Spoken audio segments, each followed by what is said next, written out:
রোজা আসতে আর মাত্র দুদিন বাকি। এবারও কি ভাবছো?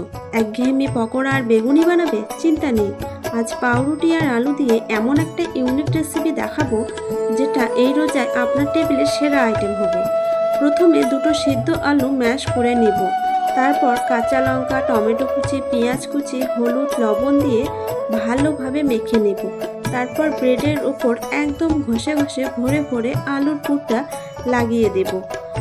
আমি ভাবছি এই 30টা রোজায় 30টা ইফতারি আইটেম আপনাদের সাথে শেয়ার করব। যদি রেসিপিগুলো দেখতে চান ফলো দিয়ে পাশে থাকুন। আজকের ধরে নেন প্রথম ইফতারি আইটেম। তারপর কড়াইতে একটু পুরো বাটার দিয়ে এপিট ওপিট ভালোভাবে ভেজে নেব। তার উপর দিয়ে দেব টমেটো সস গার্নিশ করে।